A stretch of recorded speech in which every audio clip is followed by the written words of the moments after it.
మగువా ఓ మగువా episode number 98 review. సింధూర వాళ్ళ నాన్న ధర్మయ్య న్యాయం కోసం విజయమ్మ దగ్గరికి వస్తాడనమాట. తన కూతురు సింధూరని తన ఇంటికి తెచ్చుకోవడం కోసము. అప్పుడు విజయమ్మ ఇంట్లో ఉంటుంది. వాళ్ళ కూతురు హాల్లో ఉండి, రండి ధర్మయ్య గారు, రండి కూర్చోండి, సింధూర దగ్గరికి వెళ్ళొచ్చారా, ఎలా ఉంది అని తగిన మర్యాదలు చేస్తుంది. ఈ లోపల విజయమ్మ వాళ్ళ భర్త వస్తారు. అప్పుడు చెప్తాడనమాట ధర్మయ్య, ఏమిటి ధర్మయ్య ఇలా వచ్చావంటే, నా కూతురిని మనం ఇంటికి తీసుకురావాలమ్మా, నా కూతురికి నేను మళ్ళీ పెళ్లి చేయాలనుకుంటున్నాను అని చెప్తాడు. అది ముందే అదే మరి చెంచలమ్మ ఒప్పుకునిందా అని అడుగుతుంది. చెంచలమ్మ ఒప్పుకునే మనిషి కదని మీకు తెలుసు కదండి, అందుకే మీ సహాయం కోసం వచ్చాను అని చెప్తాడు ఆయన. అప్పుడు మనసులో విజయం అనుకుంటుంది, చూడు చెంచలమ్మ, ఈ ధర్మయ్య అడ్డం పెట్టుకొని నేను ఎలా ఒక ఆట ఆడుకుంటాను అని మనసులో అనుకుని, ఈ విషయం మీరు ముందే నా దగ్గరికి తీసుకొచ్చుంటే ఎప్పుడో ఆ పని నేను చేసేసి ఉంటాను కదా, ఇప్పుడైనా ఆలస్యం కాలేదు, మీరు ఒక పని చేయండి, పంచాయతీలో ఈ విషయాన్ని ఒక సమస్యగా లేవనెత్తండి, నేను వచ్చి మీ తరఫున మాట్లాడతాను అని చెప్తుంది ధర్మయ్యతో. చెంచలమ్మను పంచాయతీలోకి లాగడం అనేసరికి ధర్మయ్య భయపడిపోతాడనమాట. ఒక్కసారిగా బిక్కమొహం వేసుకుంటాడు. కానీ విజయం మాత్రం ఏమాత్రం తగ్గట్లేదు. నువ్వేమీ భయపడకు, నేను ఉంటాను నీతో, నువ్వు మాత్రం ఫిర్యాదు చేసేయి అంటుంది. పంచాయతీ పెద్దలందరితోనూ నువ్వు మాట్లాడు అంటుంది.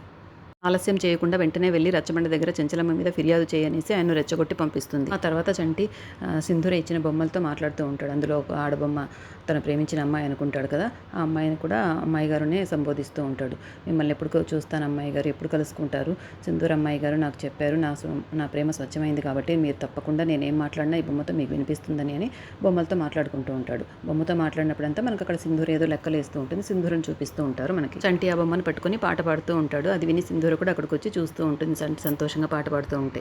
అలా పాట పాడుతున్నప్పుడు చంటి చేతిలో నుండి ఆ బొమ్మ కింద జారి పడిపోబోతుంది. అప్పుడు సడన్గా వచ్చి ఎవరో పట్టుకుంటారు.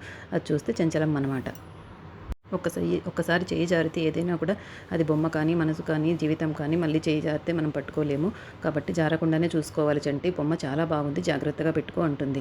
ఎక్కడి నుండి వచ్చింది నీకు ఇది అని అడుగుతుంది. నా పుట్టినరోజునే అమ్మాయి గారు తన చేతులతో స్వయంగా చేసి ఇచ్చారు అని చెప్తాడనమాట. సింధూర చాలా బాగా చేసింది, తను ఇచ్చింది కానీ పగిలిపోయి ఉంటే ఇప్పుడు సింధూర చాలా బాధపడి ఉండేది, కాబట్టి ఏవైనా భద్రంగా దాచుకో చంటి అంటుంది. చేతికి అందింది ఏదైనా సరే చాలా భద్రంగా చూసుకోవాలి, ప్రాణంతో సమానంగా కాపాడుకోవాలి అని జాగ్రత్తలు చెప్తుంది చెంచలమ్మ. తర్వాత విజయమ్మ ఒకరికి ఫోన్ చేసి, రేపు మీ ఊర్లో పంచాయతీ ఏర్పాటు చేయండి, ఒకరి మీద ఫిర్యాదు ఉంది అంటుంది. ఎవరి మీద అమ్మ అంటే చెంచలమ్మ మీద అని చెప్తుంది. చెంచలమ్మ గారి మీద ఫిర్యాదు అని అంటారు ఆయన. అవును, చెంచలమ్మ గారి మీదే, మీరు తప్పకుండా రచ్చబండ దగ్గర అన్నీ రెడీ చేయండి అని చెప్తుంది. ఇంతకీ చెంచలమ్మ గారి మీద ఫిర్యాదు చేసేది ఎవరమ్మా అని అడుగుతారు ఆయన.